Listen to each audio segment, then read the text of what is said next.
Well, thank you, Karl, for inviting us into the Save the Children, and looking forward very much to this. You've had quite a varied career, I see. So what led you into Save the Children? So I quite a left, change. another change. So I think I'm fairly impatient as a kind of delivery person. I see that we can get things done quite quickly, and maybe my style didn't quite gel with the Department for Education. So I was getting a little bit frustrated in terms of the pace of change. And then I was approached by somebody about an opportunity here at Save the Children. So just you can't argue with the cause. What we do as an organisation is is very special indeed. So it was just a great opportunity, and take a function which wasn't really well regarded by the rest of the organisation into one which is now delivering many things. I think it's been an interesting journey again. So last 3.5 years we've achieved an awful lot inside the organisation, and with links externally to different organisations. So how have you accomplished that change? Because it does seem to have been quite a dramatic change in credibility and status and so on within the organisation. It does seem to have been quite a change, doesn't it? Yeah, I think historically there'd been a fair amount of flux in terms of management. So a number of CIOs or CFOs that had been big there. turnover. So it's a bit of turnover in that respect, and a bit of underfunding really in terms of technology and the value that it can add. So part of what I generally like to do when I go new into an organisation is to hear all sides of the story, and that means investing and spending the time with the team. And not many people will do that, other than a kind of exercise in spans and layers. But I think it's important to hear from all levels, where they think the team is, what they enjoy doing, what they don't enjoy doing. And equally with the various stakeholder groups, so different parts of the business, getting to understand from them the frustrations that they've had, what levers you might be able to pull there, and whether there are any quick wins. So it's just a kind of process of going through that, and just knowing when to let go on some things, and then when to fight for others. I think it stands you in good stead. And recently, when lots of conversations around shadow IT, and my view is that we can't do everything in a technology function. So know about what's going on rather than just deny it happening, because people will find a way. I think consumerization of technology, the ability to buy cloud services with a credit card or at the drop of a hat, means people can often get them done very quickly. Whether that's right or wrong or not is a different matter. The only thing I suppose you've got to be concerned about there is data security governance, information security governance, especially with GDPR coming in. Yeah, which is why my stance is that know about what's going on rather than say no to everything. So if you can wrap a mechanism around that and say, okay, yes, we have a technical assurance group, so we push requests through that, and whether that's internal to the IT team and it's on our agreed platforms, or whether that's outside of that, we will consider everything. Because at the end of the day, we're here to serve the business, and if there's a demand and a need, we'd rather do that within the parameters that we've set for the organisation than just say no, and then have to deal with the consequences later. So yeah, it's been a real journey, and I think we've delivered all sorts of things, from Office 365 migration, for full Skype for Business, which runs on our help desk call centres. So when you ring in and want to change a direct debit, that's all run off of our Skype for Business contact centre as well. Through to productivity tools, where we're using Windows 10, and we're starting to look at bring your own device strategy, kind of in tune. Protective marking schemes, digital rights management, all those things that help people do their day jobs. Through to then business applications, so Aggresso rollout for our finance system, Oracle HR system we've just implemented last year, and we're working on the global rollout of that as well. And then bespoke applications that we use in the field for collecting data on many of the programs that we deliver. So ones like household economy approach, which looks at what happens when the cost of grain, or there are different price shocks, what does that do to families in Africa? So there are unique challenges in developing applications there that need to work offline as well as online. Unique scenarios where encryption might be illegal in certain countries. So how do we deal with all those different kind of factors and facets have been quite interesting. So there is quite an international dimension to all this. Yeah.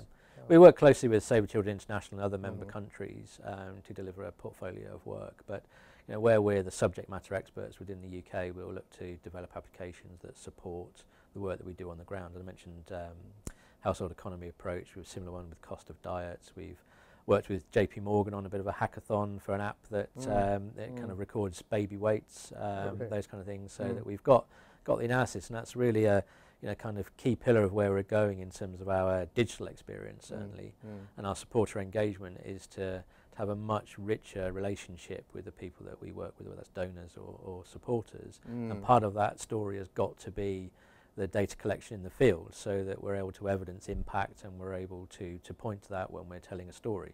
Because at the end of the day, as a charity, we don't really have a physical product to sell.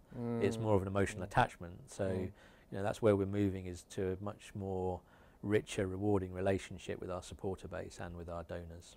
So the people that you employ, and then the volunteers and the supporters, can you tell me a bit about that, the sort of culture of the organization here, and how that works with, well, what must be a very broad base of volunteers? And it is, yes. We have about just over 1,000 staff in the UK, spread across a number of sites. I think we've got 600-700 in the Farringdon office here, and then we've got other offices up in Scotland and Manchester and Wales for particular programs that we're working on. And in terms of the mix, it's it's a diverse culture within the organisation. We have people from all over the globe working on different programs, all sorts of different backgrounds, from public sector to private sector, and startups and large organisations. So there's a real interesting mix of people. I think at the end of the day, there's a real sense that everybody's pulling together to deliver something special, and we're at our best when there are emergencies, or whether there are particular schemes that need to deliver. So I think last year there was a decision taken that we would launch a search and rescue boat in the Mediterranean, after seeing that 5,000 people were were having difficulty crossing. So that's not something that's core business, but in terms of us as an organisation, it's a real kind of moment everybody pulls together across the whole organisation, which again makes it a very, very special place. What sort of advice would you give now to young people coming through? Because you've got these contacts in education, so obviously you can give advice, etc.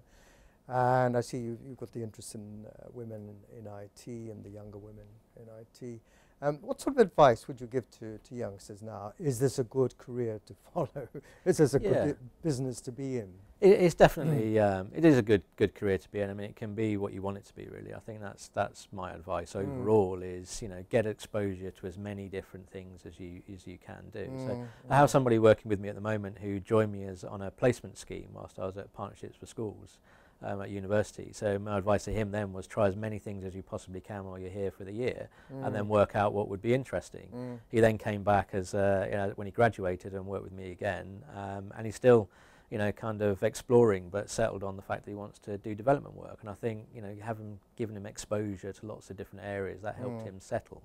I think for me the biggest challenge we've got at the moment is inspiring young people to be interested in technology, full stop. And I think the workplace is going to be a very different place in 10, 15 years. It's a bit of a conundrum, that, isn't it? Because I mean, they're all using the technology. As you say, there's huge consumerization. Yeah. And yet they don't seem to be wanting to get into the... Yeah, something's got to be done for me around the curriculum and the content of the curriculum. I recently went into our school with a friend of mine to help with Python programming and their kind of coursework they were looking at, and give them some kind of general tips on development, as it were. And the piece of coursework that they were working on was modelling greenfly larvae. Now, for your average 14, 15-year-old child, that's not really an interesting subject, I don't imagine. So immediately they're kind of turned off by that as a subject, and they've got to re-engage. So what I've been looking at with some of our supplier base, likes of FDM and recently with PwC, is how can we put together a program that really inspires young people? What sparks their interest? And whether that's around artificial intelligence and machine learning and the correlation between computer science and maths and other subjects that they're studying, really to put on a program of events where we can showcase this technology, because we don't know how much automation and AI is actually going to impact the workplace. Everything from it's going to replace everybody's job to some people's job, and everything in between. So I think we need to prepare young people for the workplace and actually inspire them. And if you look at Silicon Valley, that primary schools there are already working with this sort of stuff, and we're just not here, not in the game in this country really. So There's a bit of a personal mission of mine working with a network of other people to put on a program over the next few years to see what impact we can actually make in both inspiring young students but also teachers to want to be able to pick this up and impart that, whether that's through code clubs or embedding in the curriculum. We don't know yet, but what we do know is there's a problem that we want to tackle as an industry sector, really. Yeah, sure. So just to come back to your role as a CIO in the organization, McKinsey did a study a little while ago saying that does the IT department really partner with the business or not? And they came up with 3 categories. One was IT as a service, the other is IT as a consultant, and the other is IT as a partner. Where would you place yourselves at the moment? I'd like to think we're IT as a partner. We've implemented business partnering as a methodology or as an approach, rather. But yeah, it's early days within that. I think when you're on a journey, you go through a number of those different areas, and different areas of the business have different demands. So sometimes it takes a slightly different approach within that. So we have standard services, which service catalogs and platforms which are available. We then also try to do some consulting with them to help out, work out and define what the problem is, rather than jump straight to the solution. Like, we want to roll out SharePoint. Well, why do you want to roll out SharePoint? What's the need for that?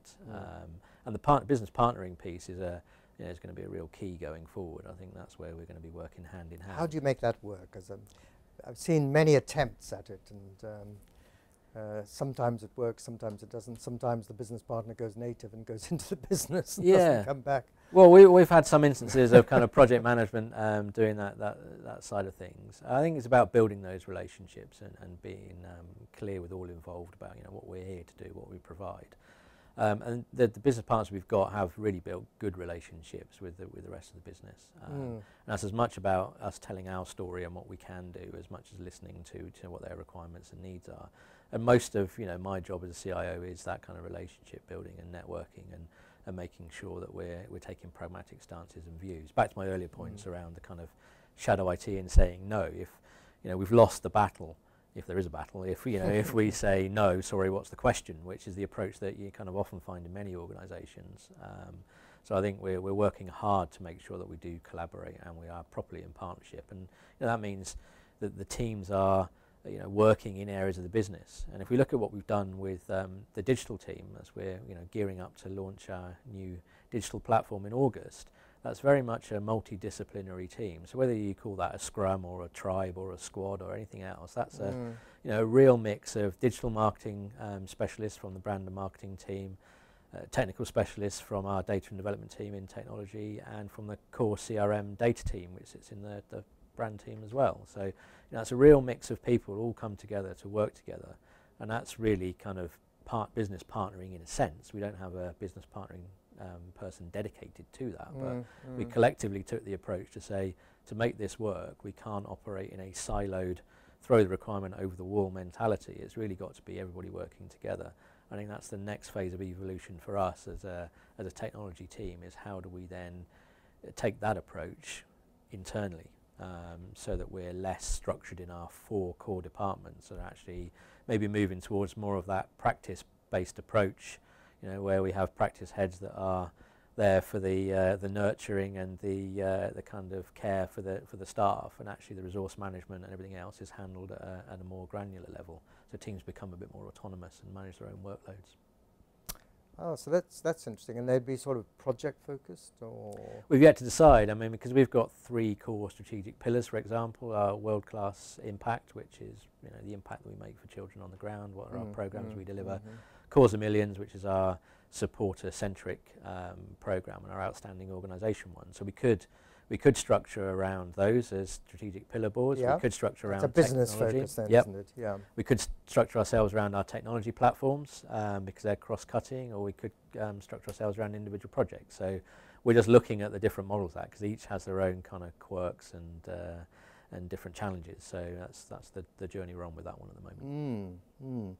So, but a big cultural change presumably needed for those sorts of approach. I think so. I mean, traditionally it's been a PMI, Prince 2 type environment, but slowly we're moving towards much more of an agile way, where agile with a small a or large A is all dependent. And part of what I've been saying is let's just scrap some of the kind of terminology. And when you mention agile out in the business, sometimes you're met with, well, that only ever works with technology projects, and we're not technology, so we're not interested.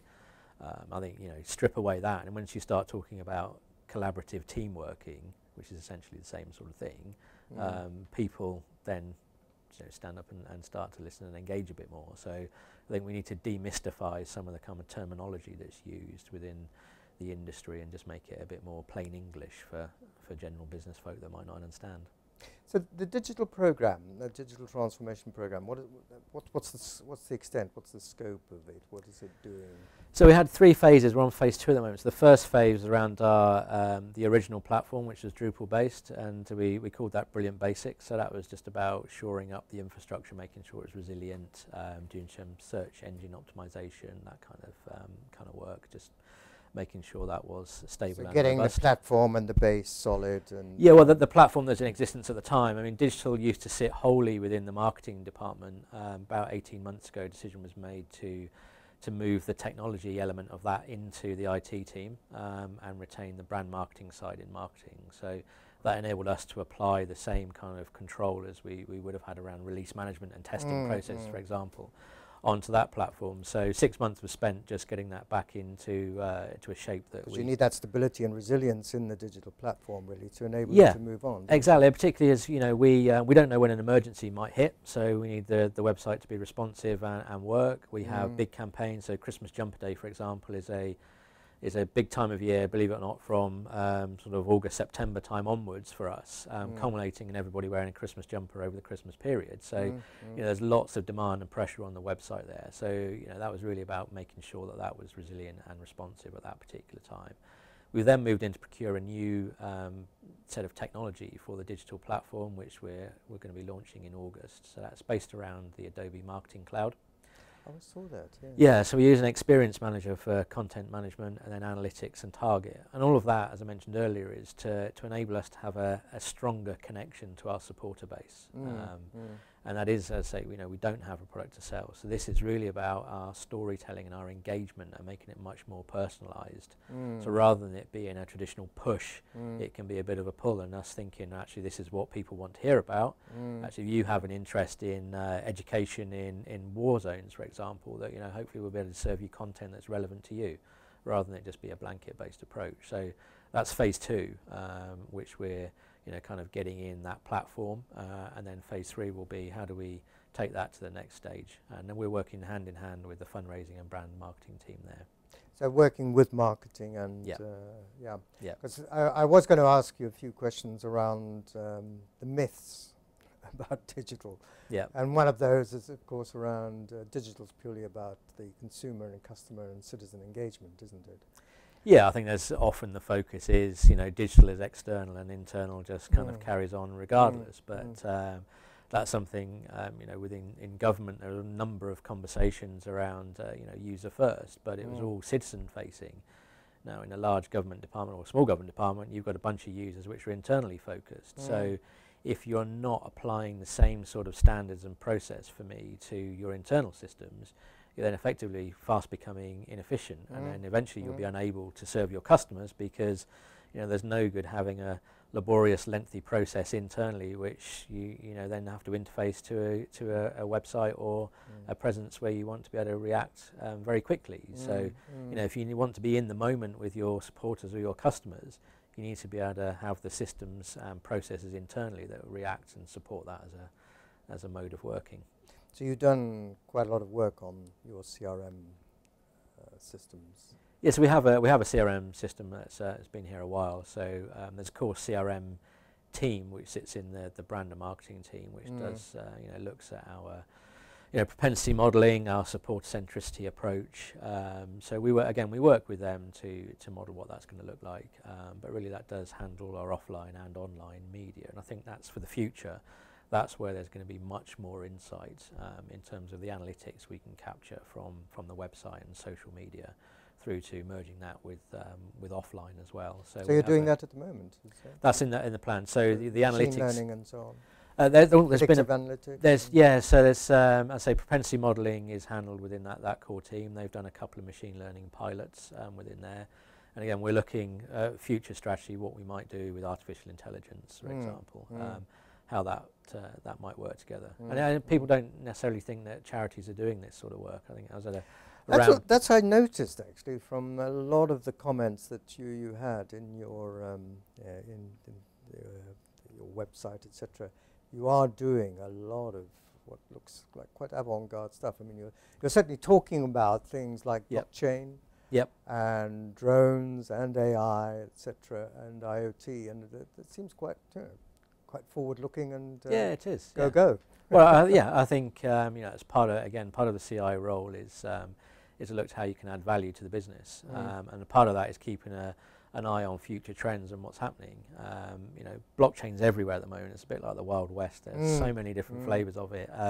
But we do definitely see that as being a bit of a game changer in terms of the sector and what we're doing. So we're just about to kick off a pilot looking at our humanitarian passport concept, which is where we deploy people in emergency situations and make sure that they're pre-registered and pre-vetted. We're about to start work. If I had a piece of wood, I would touch that in the next couple of weeks as we just sign the contracts and get that going. But equally, my next meeting is around kind of cash transfers and what we might do in that scenario with blockchain. So that's definitely progressing. I think artificial intelligence is an interesting one. When we look at kind of chatbots as a basic example, where might we deploy that? Can you build empathy into a robot? Not quite sure at the moment. It might work with some kind of transactional based approaches, but again globally, as we look towards more shared services and more collaboration across the members, there could be something we can do there in terms of call handling for support calls across back office functions with artificial intelligence. And then you've got the machine learning and modelling around propensity and kind of actions and activity that people take, but also modelling around kind of data and trends in the field. So definitely areas of interest. And Internet of Things, again, conversation with AWS the other week around Alexa, and how might we use kind of connected devices like that, again, as another engagement activity. If we're trying to engage with families, let's start using the technology and things that they have available to them in the household as part of that communications mechanism. And your view on cloud, and cloud as an enabler and security issues around that? Presumably it is a big enabler for you.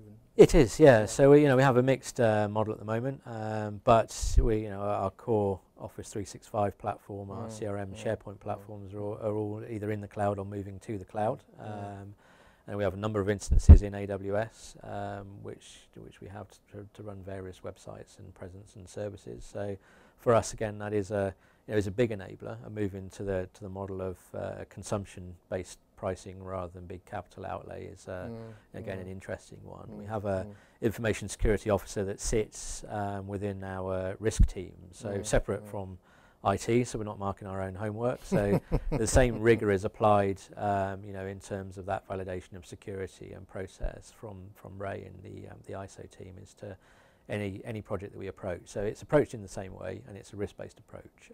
But generally, our mode is to move as much to the cloud as we possibly can. Well, thanks very much indeed. Very much enjoyed that, and all power to your elbow, I think. Thank you very much. Thanks very much.